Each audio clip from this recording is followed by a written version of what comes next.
Disney Plus Day Part 2 is coming on September 8th, and Star Wars is in hype mode! Bow, bow, bow. The question is, will they actually deliver this stuff? So we're going to talk about that. And here we are on the Resistance broadcast. Welcome, everybody. It is a joyous Monday. It is August 15th. We are in the middle of August. We are a little over a month away from Andor. Andor, I believe, is not... We're in Andor month! September... Oh. What is it? When does it come down now? September 21st. 17th?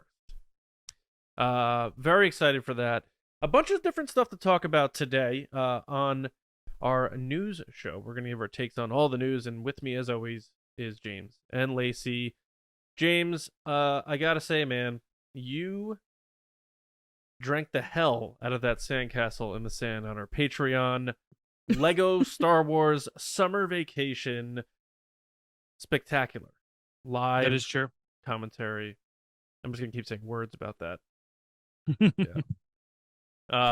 No, if you are a patron and didn't join us live, go check us out, because the three of us watched it for the first time, and it's over there on the page. We had some fun with it. It was silly. Didn't live up to some of the Twitter hype I heard about the movie, or whatever you want to call it, but it's for little kids, and if older kids enjoyed it too, to each their own.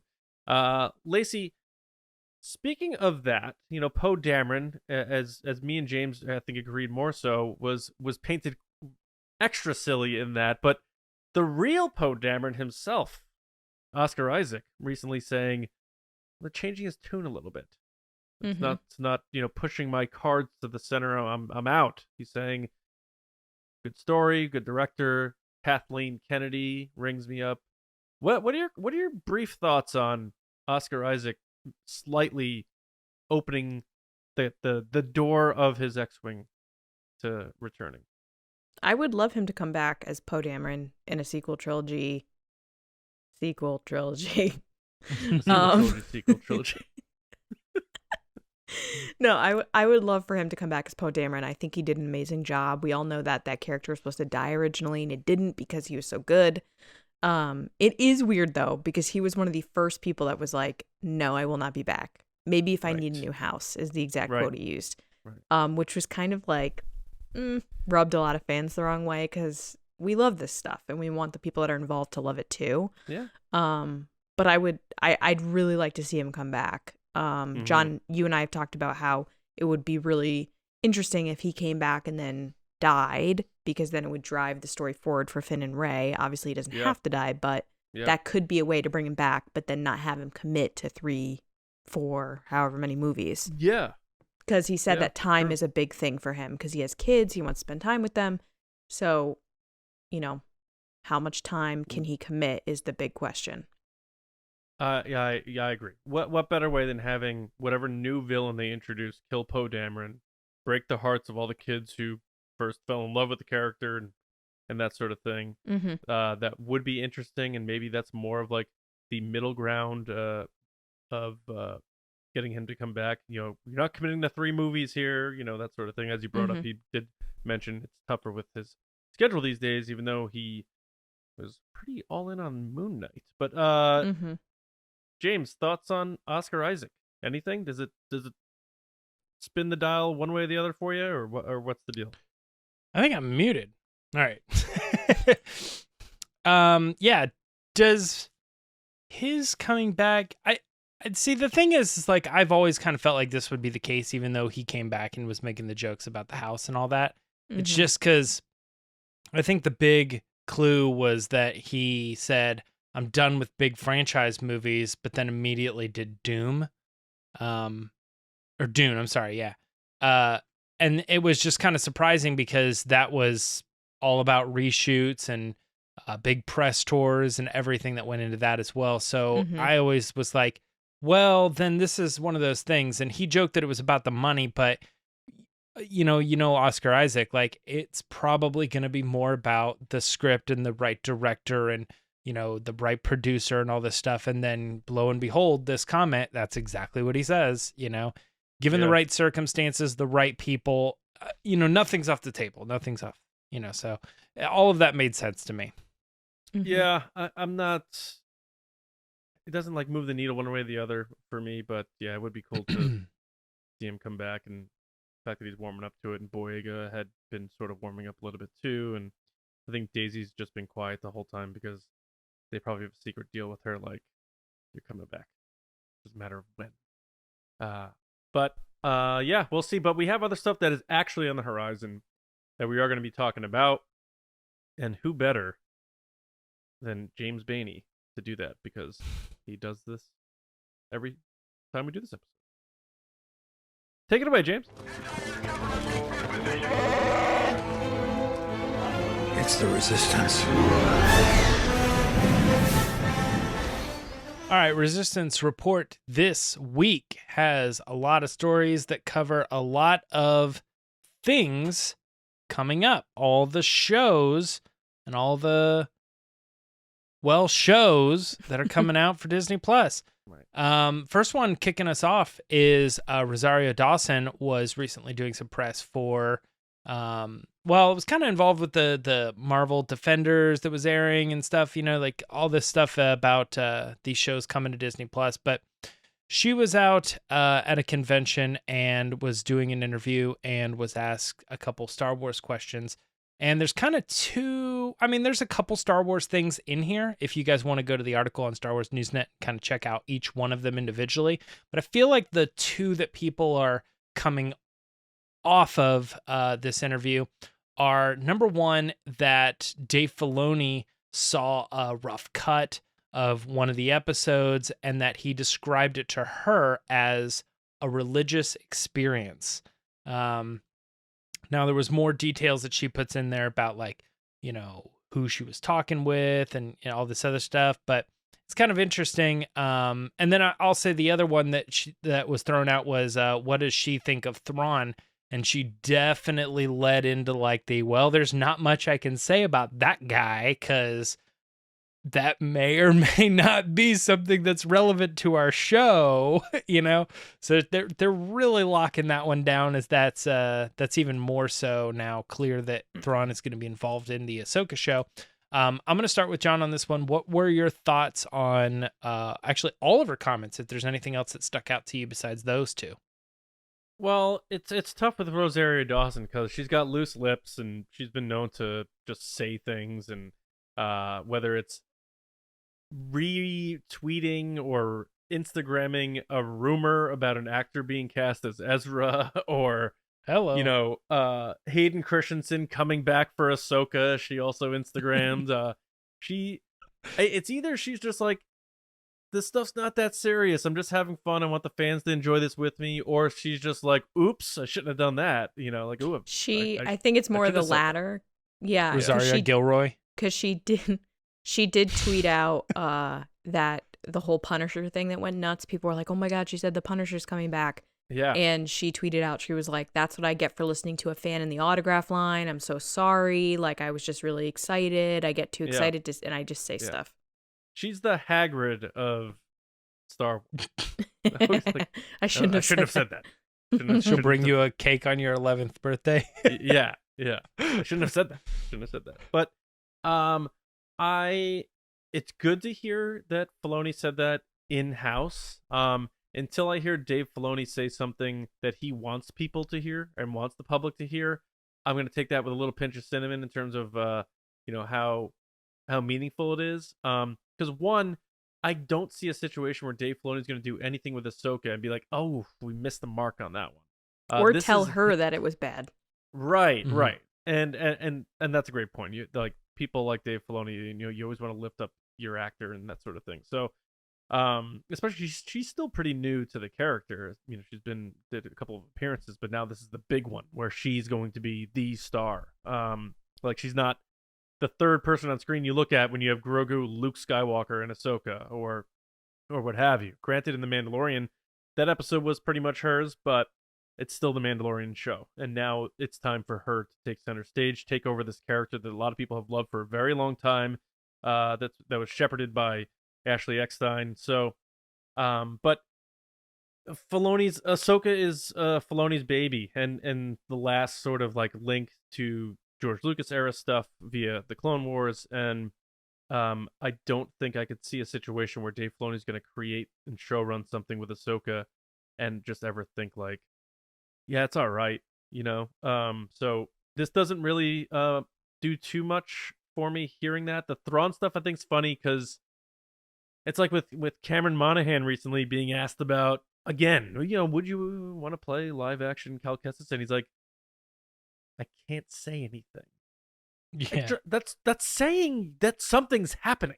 Like, Yeah. if you can't say something, No that's called comment. NDA. Yeah. So, her saying the thing about the Thrawn stuff, it's just, I don't think they need to make Thrawn a surprise. I think they should be talking about Thrawn right now and actually getting the embers burning of us getting hyped to see a live action Thrawn, instead of being like, we're going to pull the wool over their eyes on this one. They're going to not see it coming because, no one knows that Ezra disappeared with this guy. She already said it in Mandalorian. She's asks what the magistrate, where is your boss, Grand Admiral Thrawn? Like, so just talk about it.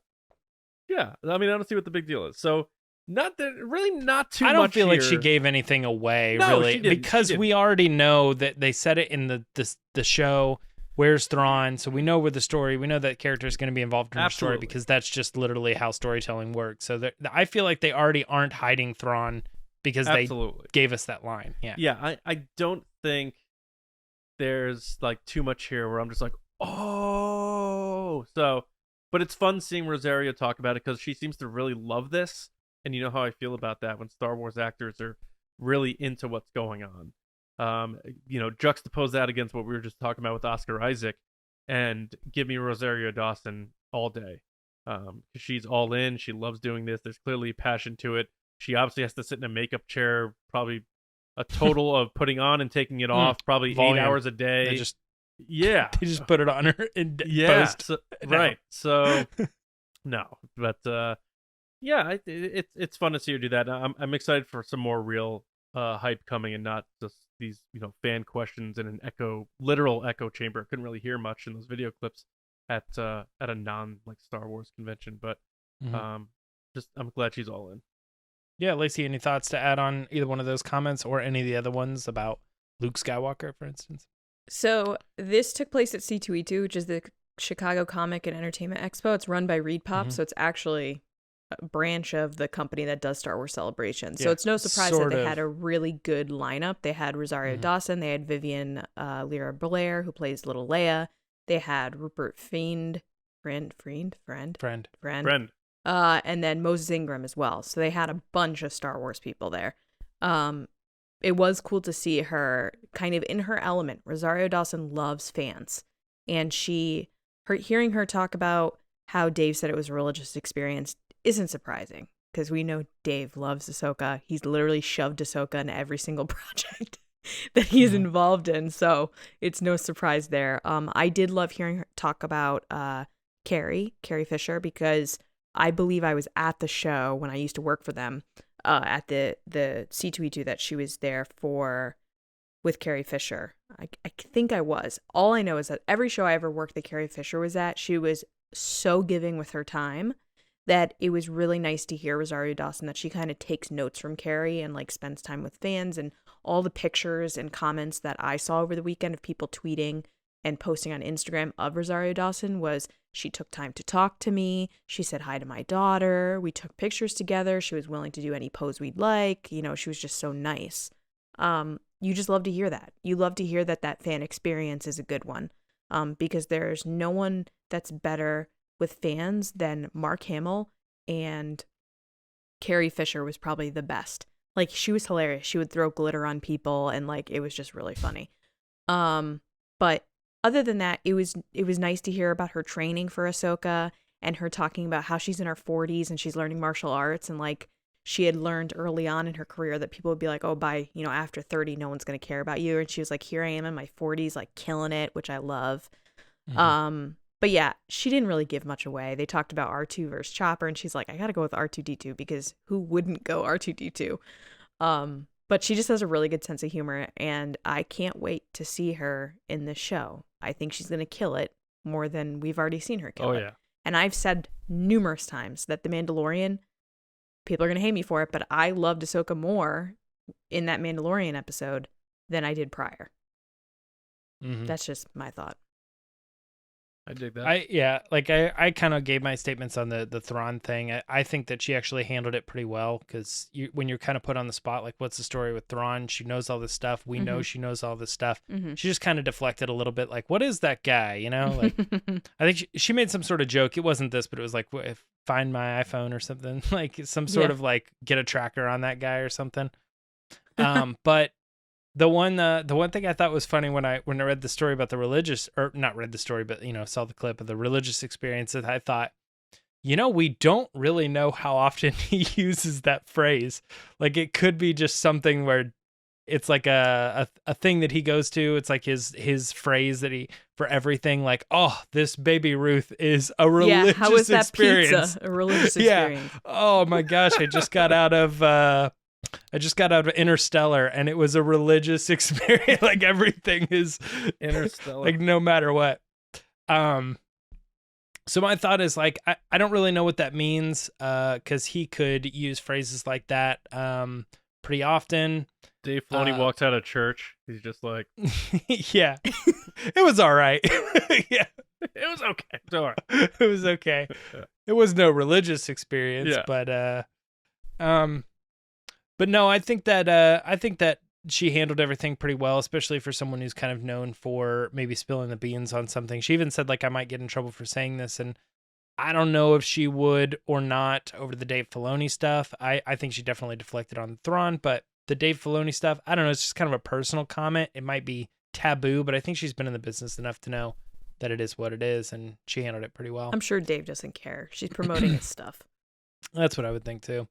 All right, so we're moving on to the next story here, and it's not a rumor because it came directly from the guy, but it's kind of a loose-ended story.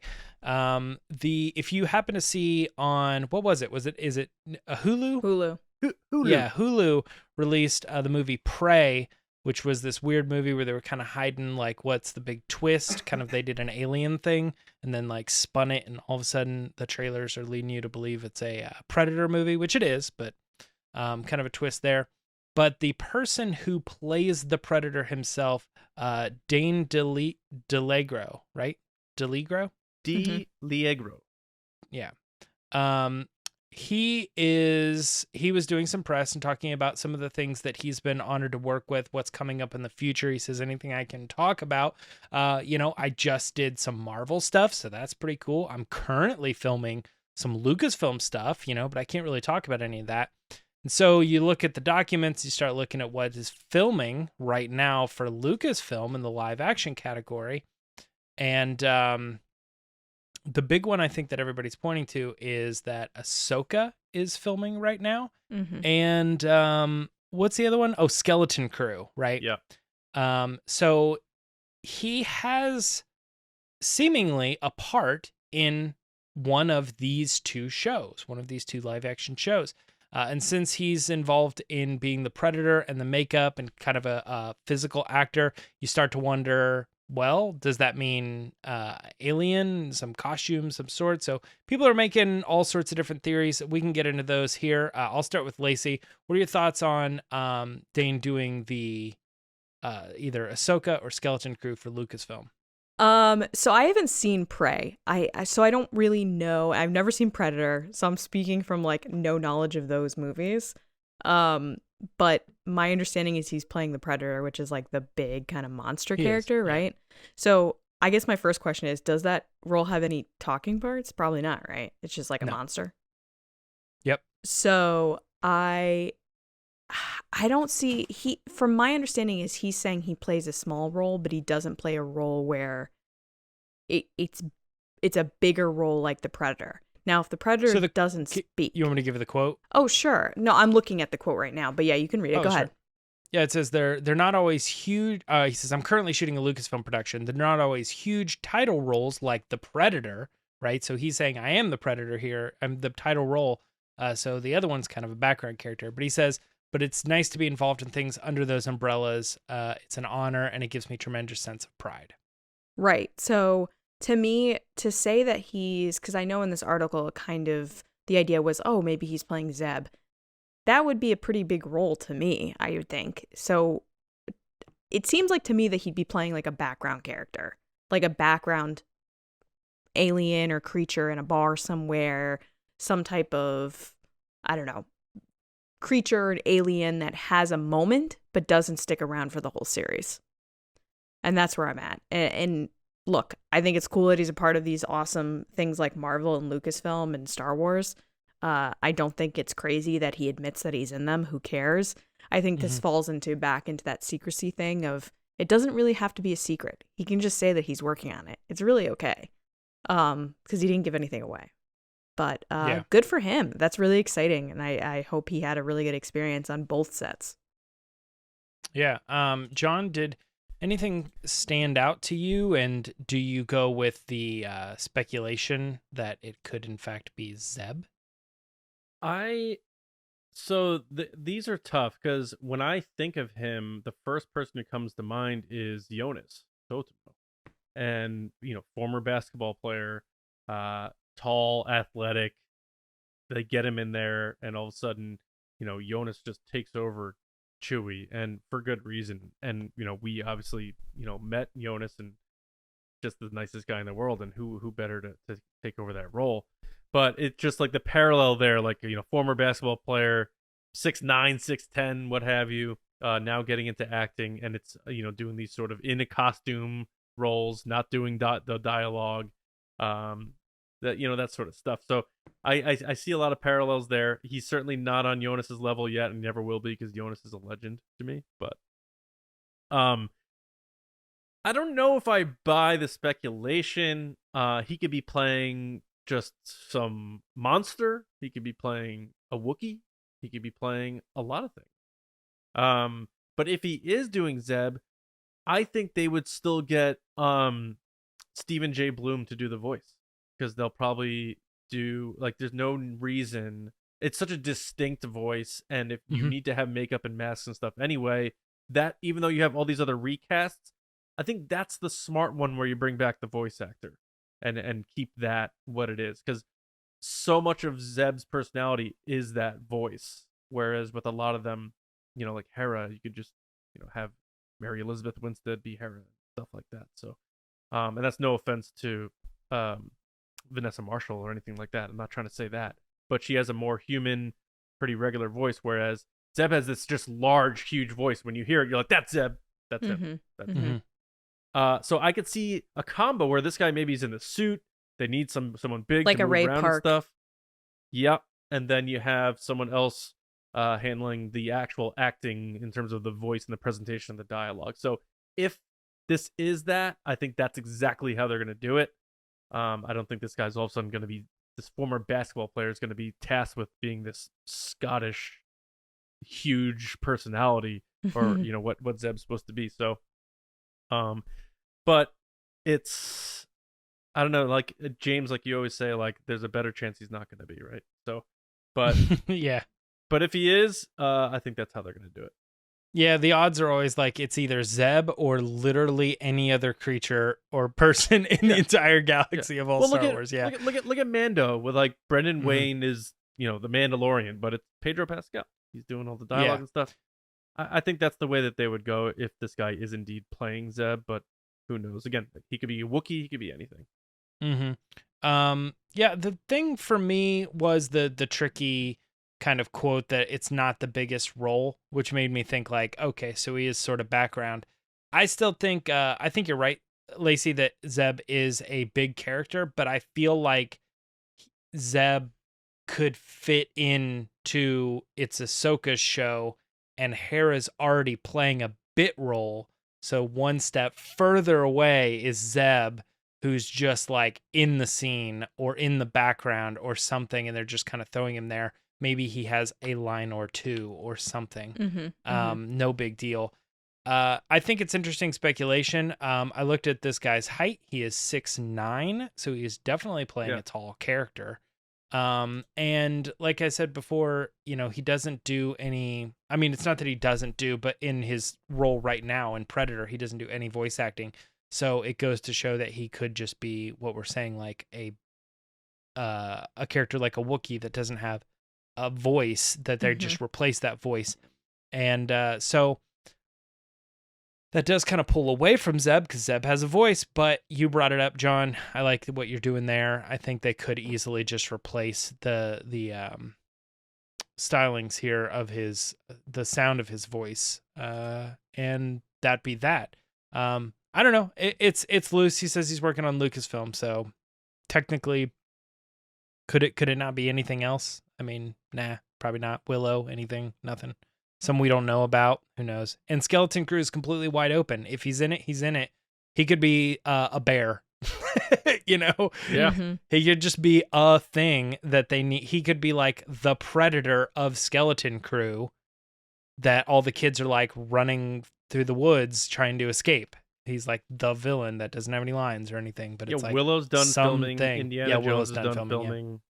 Yeah. So I don't know. It's one of the two, and we're excited to see it because I'm hearing Prey getting really good reviews. Like it's the best. Killing it. I still haven't seen it. It's the best of any sequel. So I've not heard somebody say it's better than the original, but I've only heard people say that it is at least the second best Predator movie. So that's good. It's not hard to do. Yeah, it's the number one premiere on Hulu. Oh, really? Nice. That's cool. Yeah. Yeah, I want to check that out. All right, well, moving forward, we are getting ready to head into what we have seen before, which is Disney Plus Day. It's usually a big marketing day where they get on Twitter and make the biggest, longest thread of your entire life. But they are promising this year, which, by the way, it is in 1 month. Let me, pull up the date here, but if September 8th. Have it, September 8th. So it's 1 month away, and they are promising epic events and surprises. So we are going to take a moment here and talk about the Star Wars implications for Disney Plus Day, and maybe a little bit of what we might see. So, John, is there anything off the top that maybe sticks out to you as far as what could be announced? Before anybody says it, I want to get it out, though. That's your Mando trailer day. I bet you. The one that they have not yet released. Oh, from Celebration? Probably. I think that maybe makes the the most one? sense to me. Maybe. That might be, they might hold off. That might have been a sneak peek just for Celebration. I I think Mando coming, what would it be, like 2 months, 3 months away? I think Disney Plus Day would be like the big launch for a good Mando trailer to lead all of it. Mm-hmm. John, thoughts? I'm trying to look at September 21st, 2021. At Star Wars tweets, add Disney Plus Day to your calendar. You won't regret it. Oh, Again? No. September 21st, 2021. Yeah, that's what they year. said, and everybody regretted it. Because we got all these sites, including Star Wars Newsnet and many others, were all reporting the same stuff. Kenobi trailers, all the stuff, and we got nothing. I don't think we got anything from Star Wars. You got on that day. You got Under the Helmet, the Book of Boba Fett documentary. Oh, or like the look at Book of Boba Fett, like and his the cultural. clip they showed stakeholders from their meeting. Yes, you got also the Interview. You got a Obi-Wan. Kenobi trailer to a degree. Like, it depends on your definition. No. It was a teaser. It was this. Get excited for Kenobi. It's coming. Yeah. Here's some footage and some interviews. It was more. No, it wasn't. It was Yeah. the art with them talking about how they were excited to be back to do the show, and it was the show. Yeah, but you got like Ewan like training and stuff, right? And it was a minute long. What could have been in there really? Like, yeah. The point is, they hyped the snot out of it, and they released it by accident the day before. Yeah, Yeah, that too. that you won't regret it. And then all of this plus more, all from the Star Wars account when they were like teased to the Disney Plus Day trailer, which showed like Boba Fett's helmet or something, and then we really got nothing. I mean, and now you flash forward to this year, and the tweet is, "Prepare for a day filled with epic events, premieres, surprises, and so much more." So, it's the count's 0-1, Star Wars. You fool me once, can't fool me again. But Sneakerella, John. It's a saying in Texas. Which is still not out. Yeah. I'm still waiting on James, Sneakerella. listen, I think Star Wars, I think they heard how annoyed fans were at that day. And I know there were people like, well, you shouldn't feel entitled to. Then don't promote it that way. Don't say, add this to your calendar, you won't regret it, and give us like nothing. While Marvel's just like bang, bang, bang, bang every time. It's just, it stings every time. I imagine what it's like. It was like being the Red Sox watch the Yankees win the World Series every year in the late 90s, which I enjoyed. But so I guess they have to understand we really laid an egg last time. And I still believe they pulled stuff back because all of these outlets were reporting the same things. And I'm telling you right now, these outlets do not talk to each other.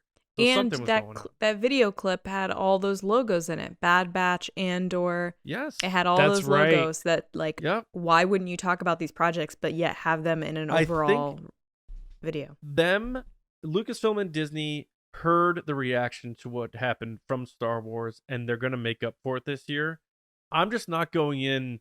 They could say, this is going to melt your face like you saw inside the Ark at the end of Indiana Jones, and I still am going to go in like, well, we'll see. We'll see. I am doing zero hype for this. This is a zero hype situation. It is August 15th. We are 24 days away. It's a zero hype scenario for me. If we get stuff, cool. I'm expecting nothing. Even if they're saying epic events, premieres, surprises, and more. And this isn't Disney tweeting this. This is Star Wars. So Star Wars is telling their fans that they are getting a day filled with epic events, premieres, surprises, and so much more. We will see, my friends. We will see. But they heard loud and clear. They swung and missed last year. Whether that was deliberately pulling stuff back, I'm not sure. But we will see what happens this time around. I'm always torn on the, like, when all the Disney accounts are tweeting the same thing. Star Wars is going to be promoting that as well. It doesn't necessarily mean it's Star Wars. But Lacey, what are your thoughts on Disney Plus Day this time around? If you're tweeting it from that brand, people are seeing that saying, I'm a Star Wars fan. I don't follow Marvel. I don't follow at Disney. I follow Star Wars, and they're saying this. That's them speaking from that brand, in my opinion. I understand why you're saying that, John, but I actually agree with James from my own experience of working for a brand that has multiple brands underneath it, that if you want to promote something that's happening that's either an overarching thing or even on other brands, you could copy and paste the same message on every single platform and just be like, hey, this is happening. And Star Wars is technically a part of this day, so we technically were right. Like, that's how I view this. I don't view it as Star Wars is having a day full of epic events, premieres, surprises, and much more. I'm then saying... who are they tweeting at then? You know what I'm saying? I'm not disagreeing with you. I'm just saying, like, Joe, a 60-year-old person who doesn't understand how branding works with, subdivisions, sees Star Wars saying this, and he goes, honey, on August 8th, Star Wars is going to give us events, premieres, and surprises. You know what I'm saying? Yeah, I always try to think of the casual fan... seeing this stuff. But I don't think I don't think the casual fan is looking at it like that, though. I think they're seeing Disney Star Plus Wars Day. is saying Disney Plus Day is coming, so prepare for it. And we're a part of Disney Plus Day. Yeah, epic events for Disney Plus, premieres for Disney Plus, surprises for Disney Plus. You know what I mean? We fall into that Disney Plus Day. Okay. Yeah. So they're going to give you something, but I don't think we fall into the epic events, premieres. Probably the surprises. You'll probably get into the surprise bucket. Yeah, Lacey, I don't know if you want to talk about this because you know a little bit more than I do about this, but this event, this day, will happen the day before D23 kicks off. So, like, what's your experience with, like, how they might handle certain things being released and then have this, like, Disney event, this major Disney event, which people are also expecting reveals and premieres and all sorts of stuff. I didn't realize that. That's a great point, James. I didn't realize this was that weekend. So this is a very interesting way, timing-wise, to do this. Because they might use this to just hype up D23.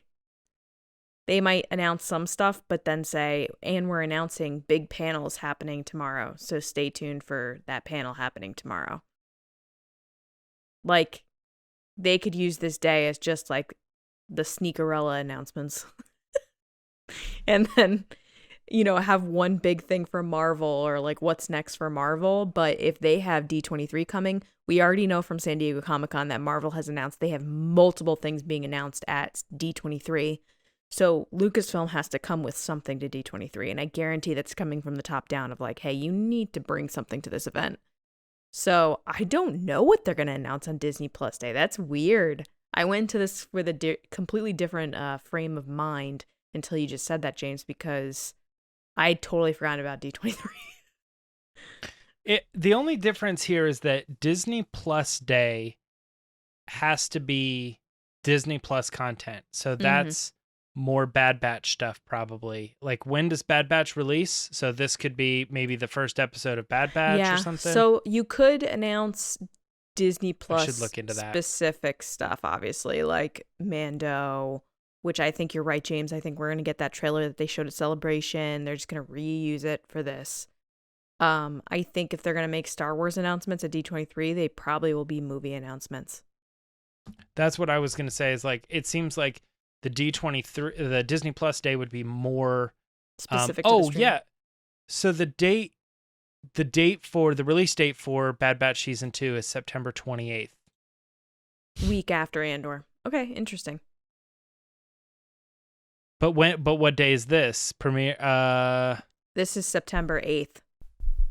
September 8th. So we could get another Bad Batch trailer. Mm-hmm. And then D23. So actually that might even be funny.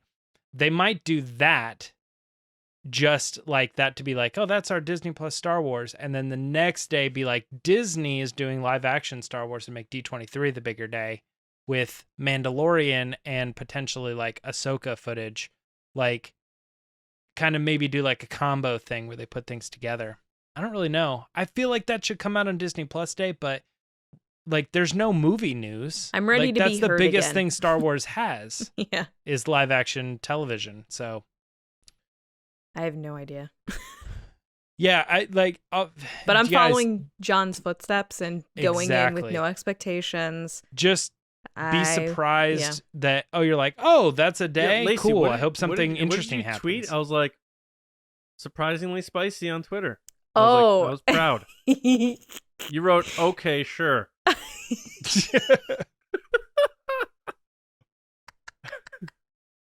I couldn't help myself. They were like 1 month away with the emojis. I just went, okay, sure. Well, that's what Yeah. I'm saying, though. I thought it. I thought about, But like, literally, we'll that's- see, or People something wonder like, that, but- what the tone is when you tweet something. It literally, that was my tone. Okay, sure. Yeah. I couldn't Well, help it. At Star Wars We isn't will going to see. ask me what I want for breakfast now, unfortunately.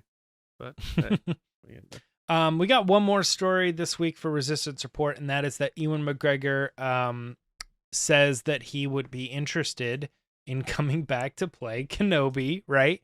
And he's been saying that. The big takeaway from this recent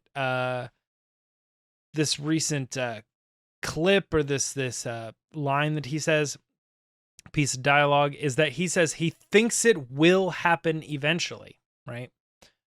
He says nobody's approached him as of yet, so be clear, I'm being honest with that, he says. But he says that he's pretty sure they're just biding their time, and that he would totally be up for it. So do we take Ewan McGregor on his word here that he is pretty sure they will make Kenobi Season 2? Lacey, you're starting this one off. What do you think? I think they are totally going to make an Obi-Wan Kenobi Season 2 or do something else with Obi-Wan Kenobi. I don't think Deborah Chow is going to be involved. I think that that's been pretty clear from her continuous statements of being like, no, this was a one-season thing. Interesting. This was a one-season thing. When we talked to Natalie Holt here on the show, who was fabulous, by the way, total delight. Go back and listen to that episode. She was a She even delight. said that, Deborah was very particular that it was a 1-season thing. And the people that keep chiming in saying, hey, I'd love to do it more, I'd love to see what happens from here, are Kathleen Kennedy and Ewan McGregor. And Ewan McGregor loves playing Obi-Wan Kenobi. We love watching him play Obi-Wan Kenobi. So that makes sense. Kathleen Kennedy's looking at it from a business perspective. Disney likes money. They want more people on their streaming service. So if they got as many people as they say they did watching Obi-Wan Kenobi and the hype that came from it, they're going to make more. Not to mention her comments too that like, you know, it was supposed to be a one thing, but if the right story came along, we're trying. Well, she said something like, if make Solo 2 happen, Kathleen. If it presented itself, there's always room for Solo. Yeah, she said that too. Yeah. But what was but that voice? Makes Wait, me hold feel on. that Pause. What they're was that looking voice? for somebody else to do it, not Andor or Yeah. not. I don't know. Deborah I Chow. think it's my Kathleen Kennedy There's voice now. always room for Solo. Like, what was that? Back when we were making ET, That was I Lego just- Leia.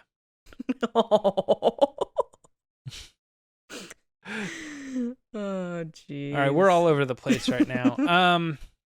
So you so where are we at actually? John's I thoughts lost my on train of thought. Kenobi. Yeah, John, do you have any thoughts on why he's saying he thinks they will make it? Well, one, because he was an executive producer of the show, so he has a lot of pull. Two, I think Kathleen Kennedy and company are looking for ideas, and if you have one that works, do it again. Stick it in the suggestion box in You the got- lunchroom.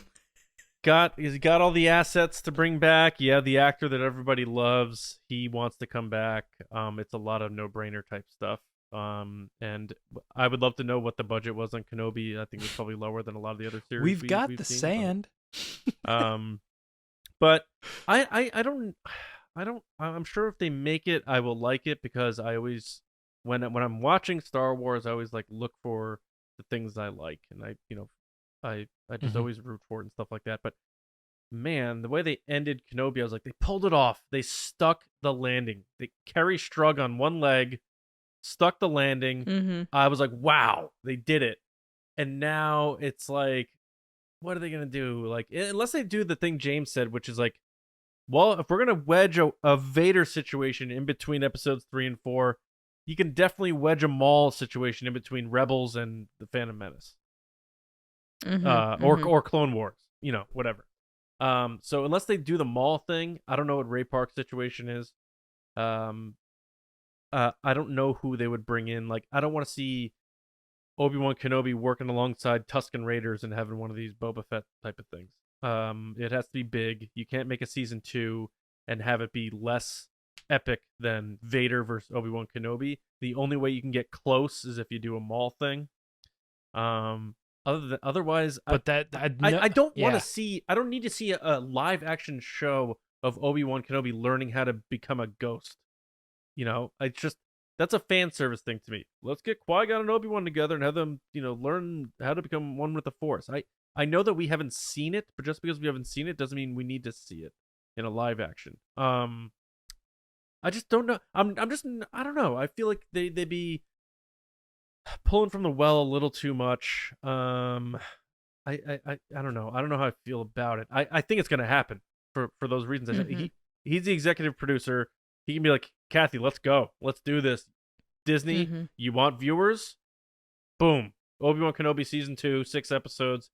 Here we go again. Let's go. But the only he thing that also has to be aware of tarnishing the legacy of that character. He doesn't want to ruin the show. I think he loved what they did with this one, so I think he believes that they can do it again.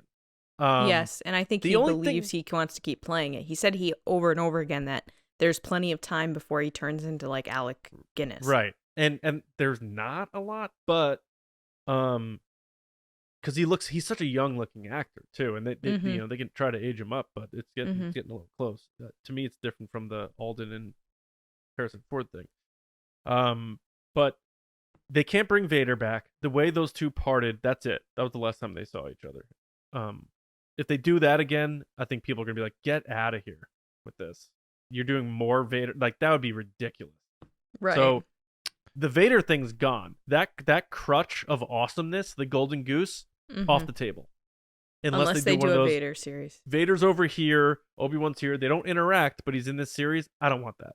Mm-hmm. So, and it's not like what I want and stuff, but how can they make a season 2 that lives up to what they did for season 1? I can't see how they do unless they do what James said, get them all in there and have some epic live action thing between them that doesn't trample on the Rebels thing. If they were able to make the New Hope thing still work with Vader and Obi-Wan, they can make the Rebels thing still work for people. So for me, it's Maul or bust, but I still don't know that we need this. I think this was, and we got a really awesome thing just now with Ewan McGregor back as Obi-Wan Kenobi. I love him as an actor and as a personality and stuff, and I love that Hayden came back, but that's not enough of a reason to do it for me. And it's not me hating on, like, I don't want him to play Obi-Wan anymore. It's just like, I think we're getting to the point where it's going to get a little much for that story. Mm-hmm. But I think it's going to happen. I think they're going to do it. Yeah. I don't know. Lacey, any thoughts on that? Didn't you start with me on this one? Yeah, I just didn't know if, like, because we talked a lot about the Maul stuff. I think it's hilarious that he was finally relieved of the, are you going to play Obi-Wan Kenobi again? All those years. And he's like, I don't know. They haven't asked me. And he's right back in there. He's like, they haven't approached me yet. So now everywhere he goes, people are going to ask him, Kenobi season 2? And he's going to be like, I don't know. He's right back there. That's a total lie. There's there. no way that conversation has not taken place. At least at some point. He does say here, I'm absolutely honest. There's no plan to make one yet. People only say that when they're not honest. Well, whether there is or isn't, so, the questions are following him everywhere. There's no once plan. Again. Yeah. James, to answer your question, if he comes back, I'm going to watch it. Let's be honest. I'm not going to not watch it. Yeah. I agree with John. I think that it ended in a perfect place, and I'm not sure where it would go from here. I know that I'm not that storyteller, and I'm not that creative person that's going to come up with that narrative, so I'm interested to see where they go with it, but I think you couldn't have him fight Vader again. It would have to be something completely different, whether go see Yoda or something. I don't know. But yeah, those are my thoughts. Yeah. So yeah, it's kind of interesting because I feel like before going into Kenobi, I was the one that's like, I don't feel like this story fits at all. Mm-hmm. And everybody's like, oh, you can do anything you want. This is going to be so awesome. And now that everybody's seen it, I think everybody's in the same boat I'm in now. It's like, okay, that's done. There's really not much you can do there. And I kind of prefer that you just leave it at that, right? Mm-hmm. Rather than the argument of typically what Star Wars do, which is always like, the more the better, I mean, I think sometimes the fans have kind of come around on this particular thing as that's good, just now walk away from it, but it's going to be hard. You guys all brought up good points as far as like who wants money and he loves playing the character and he has a say in it, and who wouldn't want to see him back. We all would want to see him back, but at the same time we're like, it's just it's a balancing act, and it's like it kind of just doesn't make sense for the story. I'd love to eat ice cream for every meal, but at some point I recognize that that's just not the best idea, and I can be over ice cream for a while. I love Taco Bell soft tacos. This is the analogy I just made. but after 12,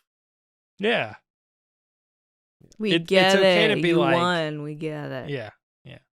To my profile. That's how many accolades I have. I don't know if I'd be proud of that. It's more for funsies, but yeah. All right, well, guys, that's gonna funsies. That is going to wrap up Resistance Report this week, and we are gonna head on to our next section, and I'm gonna let Lacey take it away. What's up? All right, guys, it's time for the Patreon pod race.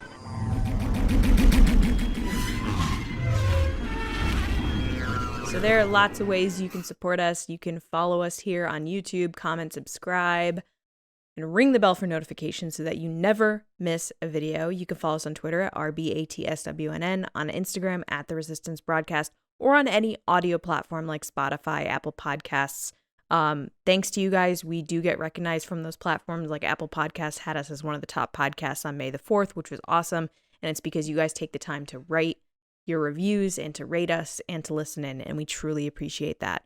But if you want to support us even more, you can head over to patreon.com/resistance broadcast starting at just $2 a month. You say, hey, I want to be part of the Resistance and I like what you guys are doing here, and keep it up. And we appreciate that. You can get tons of exclusive content. We just did a commentary for the Lego summer vacation movie. We have Revenge of the Sith coming up. We have monthly Q&As. We have mailings, Discord server, and much, much more. And this is the part of the show that we let our generals and spice runners take part. So first up, I want to thank those people. And I apologize in advance. I'm still getting over COVID a little bit, so I might cough. It might happen. Okay. So thank you to our generals: Carmelo, John Reese, Jetta Rosewater, Paul Olson, Frank Grande, Darth Hurricane, John Chorlton, Nick Kratz, Christian Morales, Brian Smith, Matt Chitty, Danny, Mike Mori, Matt Heath, Chris White, Brendan McLaughlin, Count Pepto, Sam Zilke, and Val Trichkoff. Thank you guys so much. And then our Spice Runners, who are David Probus, Neil Shaw, Kendall Gellner, Ryan Wara, Dave Hornack, Micah Harrison, Thomas Hennessy, Andrew Staley, and Jeremy Myers. Thank you guys for keeping it spicy. Thank and you. our PODRACER this week is Micah Harrison, the spiciest of patrons. And his question was, would you be comfortable with the main part of Ahsoka's Star Wars arc/story ending with her live action series, or do you feel it should end in animation the way it started? So Micah, take it away. Hey, TRB. I personally would be comfortable. Well, I think they're going to end it in live action, and I think they're taking us back to the beginning with animation, with Tales of the Jedi. That way we get to say goodbye to Ashley Eckstein's take on the character, as well as saying goodbye to the character as a whole. That's what I think they're doing.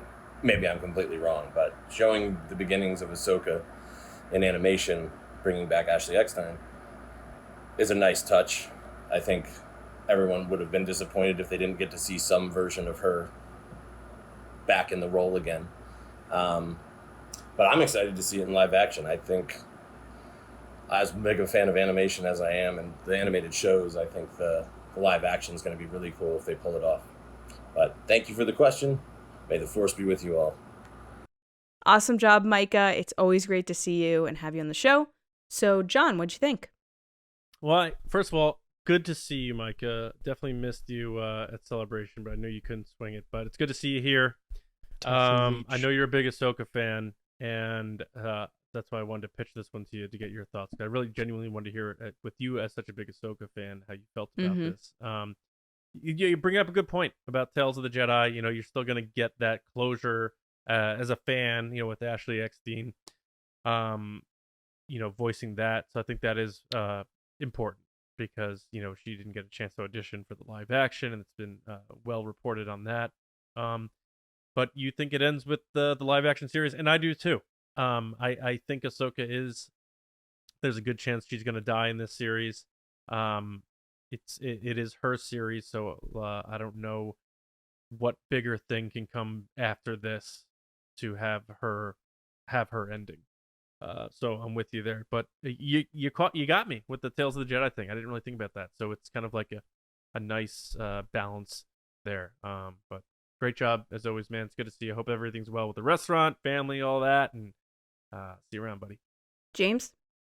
Yeah, part of my question comes for, if she is going to die, you have all this set up. I still tend to think that she could carry over to the crossover thing, whatever that ends up being.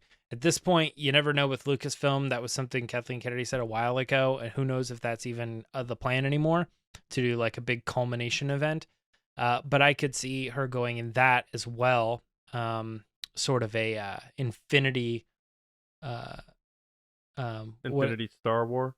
Yeah, like kind of thing, like before you lead into Endgame, like finish that with the Endgame version. But and then but bring the her thing back here in the next one. it could be, yeah. But the thing here that catches my eye more than anything is just the fact that, like, do you really think we're ever gonna get another Ahsoka animated property, like, post this live action thing? I was like, I just don't see that happening at all. So it's this or literally nothing. So I think this is the Dave knows this is it. Like, this is the end. Yeah, because he's not doing any more animation, and he's definitely not going to let anyone else touch animated Ahsoka in like a serious canon thing. And he will have characters he will probably latch on to, if nothing else, maybe Sabine as like this new character that he probably grew attached to in Rebels. And now he's like, okay, she's the one that I'm going to eventually finish the story with. She's my next character. It could still be Ezra, but the way that the live action stuff is leaning, I think he's putting Ahsoka to rest and then moving forward with maybe another character as his live action career continues on in the future. So I 100% agree with you, Micah. Great answer. And may the Force be with you, right? Micah, awesome job. It's always great to have you on the show. I'm really pumped about Tales of the Jedi. I didn't go to that panel at Celebration, but the news out of there and just like the images I keep seeing of baby Ahsoka is just like the cutest thing ever. So I can't wait to see what that's all about. But I agree what we talked about here is that I think live action's it. Dave Filoni's having his kind of last moment with her. So that's kind of cool. Thank you so much. So now we're going to head to Lacey for Resistance Transmissions. Thanks, Lacey. It's time for Resistance Transmissions. So this is the part of the show. When I write the show notes, I forget that this happens. And then I get here and I'm like, what? Why? All right. So this is part of the show where John puts up a crazy, wacky situation on Twitter. And you guys give your answers. And you get to be a part of the show. So this time, the situation is it has been years since Ezra Bridger flew through space on a Purrgil with Thrawn. Let's assume they became roommates like The Odd Couple. What would their classic sitcom title be? Pretty straightforward. First up is Danny at Chibigon89. What up, Danny? Said Chasing Purrgil. Now, I wasn't sure if that's a reference to something. I know there's like a bunch of there's a movie Chasing Amy, and there's like there's other chasing shows. So I'm not sure, but people seem to like that comment. So I was like, gotta get Danny in there. Has Islam at Has_Islam is up. What up? This one's good. Says everybody hates Chiz. And that was good. But Has sent like 40 in. And I was like, dude. He loves brainstorm. He loves puns. So I think that was the best one. Next is Tony Rossi at Tony Rossi Media. Sorry, Tony. He said Blues Clues.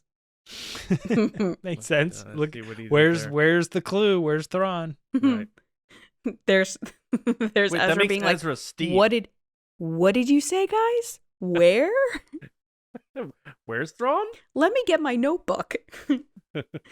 All right, next is John Reese at John S. Reese. What up, John? Who said Family Ties, T.I.E.S. That was brilliant. Mm-hmm. Well done. Next is Joey Sack at Joey Sack. What up, Joey? He said, a Bridger too far. I'm kind of surprised no one said Bridgerton. Did you look ahead? No. What's Bridgerton? I guess that doesn't really count because it's not a classic TV show. Anyway. Excuse me. Gabe Nedwick at Ned81 said, Mad About Blue. Oh, Mad About You, right? Yeah. Nice. And then there's Mike Ramori at Drum Jedi. What up, Mike? Who said, How I Met Your Admiral. Man, of course you put this last. You guys are obsessed with this show. That's all you ever talk about. It's very high five, good. Mike. It's like, you know how I say I like Star Wars because of the canon connectivity, like how you could read a comic or a movie and then like a piece from the comic like shows up.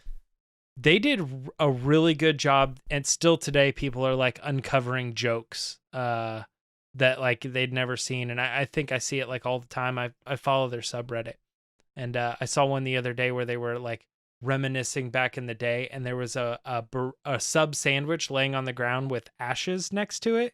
John will understand the reference, but it's like maybe he doesn't. But the detail of just having a throwaway scene of a sub sandwich sitting there with the ashes next to it is like you'd have to remember the joke you made like years ago, which was for anybody who doesn't know, he was talking about when they were in college. Right now?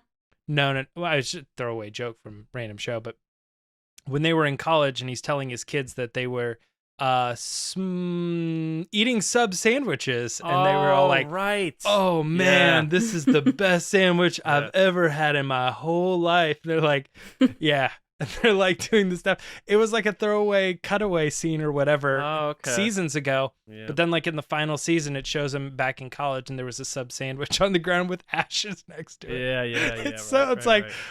who remembers that stuff? It's just so good. Yeah, I forgot. I gotta rewatch. I forgot about that. If you guys want to be on the show, make sure to follow us on Twitter at RBATSWNN and look out for the crazy, wacky situation. Yes. Back to you, John. All right. Thanks to everybody for listening, watching, being a part of TRB. Keep spreading the word. We're very fortunate to have had a really great year with our numbers so far, but the year's not done. So let's try to keep growing that and spread the word. And as Lacey said, wherever you like your podcast, whether it's video or any of the podcast apps, follow, subscribe, but also share with friends. It's always fun, especially with Andor coming up. We're going to be doing the live TRB live stuff for months. Andor Fandor. Yeah. Ha! Right? No. Andor Fandor show. Right. Cassie around, kids? No, I can't do that yet. Make sure you go to Star Wars Newsnet for all of your Star Wars news, reviews, editorials, information, and more. Johnny Hoey on Twitter, writing and editing at Star Wars Newsnet, and my movie podcast, Just Like the Movies. Took a little hiatus because me and Mike got to hang out together. It was really awesome, but we'll be back on the 23rd with a new episode. James. You can find me on Twitter and Instagram, both at Myra Trunks. LG. People can find me on Twitter and Instagram at Lacey Gillerin. All right. We will be back on Thursday. Finally, going to talk all about Lawrence Kasdan's Light and Magic documentary. So very excited to do that. It was a religious experience for me. Yeah. Yeah. It was. But we're really excited for that. So we hope you have a great week. Stay cool out there. And until next time, we'll Cassian around here.